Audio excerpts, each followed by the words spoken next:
Hey everyone, thank you so much for joining me today. My name is Laura Train Mama. Today we are having a look at this story from the Thomas and Friends collection. It's called Percy's Chocolate Crunch. The Fat Controller's engines love being shiny and clean. Percy often has the dirtiest work to do, but he likes to be clean as much as any other engine. So, washdowns are important to Percy. One day, the Fat Controller had bad news. Due to a water shortage, he said, no engine shall have more than one washdown a day. Usefulness before cleanliness. Percy was upset. I get very dirty, he complained. I need washdowns. Gordon only has them to feel important. I am important, sniffed Gordon. I'm an express engine. You're a pouty puffer, Percy, teased James. No, I'm not, wheezed Percy, and he chuffed away. That day, Percy was loading coal trucks. He was trying extra hard to stay clean, but the troublesome trucks were being naughty. As Percy pushed them under the coal chute, they rolled forward. Before Percy could stop, he was under the chute. Coal dust blew everywhere. Oh no, coughed Percy. I'm filthy. Percy felt awful, but he knew he had to carry on. On the way to Brenham Docks, the troublesome trucks teased poor Percy even more.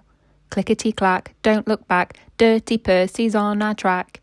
Be quiet, Percy snapped. When Percy arrived at the docks, he was very upset. From now on, I am only doing work where I won't get dirty, he said, biffing the trucks into a siding. Harold the helicopter was delivering medical supplies to the docks. There was a big pile of cinders and ashes next to him. Just as Percy passed by, Harold took off. He blew cinders and ashes all over everything, including Percy. Not again, Percy groaned. I want a washdown. Usefulness before cleanliness, his driver reminded him. I want to be useful somewhere I can't get any dirtier, Percy huffed.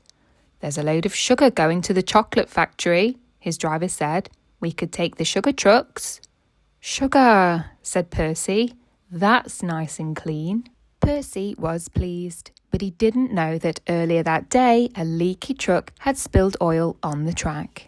When he approached the chocolate factory, his driver applied the brakes, but Percy's wheels just skidded on the oily rails. Oh no, hooted Percy. He crashed through the buffers and disappeared into the factory. Percy made a lot of noise, but the only thing he crashed into was a big tub of chocolate. Yuck, he groaned as he steamed out of the other end of the factory. I've never been this dirty. He was covered from funnel to firebox in sticky, gooey chocolate. Back at the sheds, all the other engines thought it was very funny. You look good enough to eat, Thomas hooted. Pudding Percy, teased James. Ahem, said a stern-sounding voice. It was the Fat Controller. You have had a trying day, Percy, he said. Yes, sir, replied Percy from beneath the chocolate. But you've shown us all that usefulness does come before cleanliness, continued the Fat Controller. So you shall have your washdown, and you shall have a new coat of paint. Oh, thank you, sir, exclaimed Percy. He was lost for words. Percy was beaming with delight. That brings us to the end of the story, Percy's Chocolate Crunch. I really hope that you enjoyed listening along with me today, and if you did, please don't forget to hit the like button. It really helps me out. Share with a friend, why not? You could even check you're subscribed if you want to hear future stories like this one. And other than that, have a great day.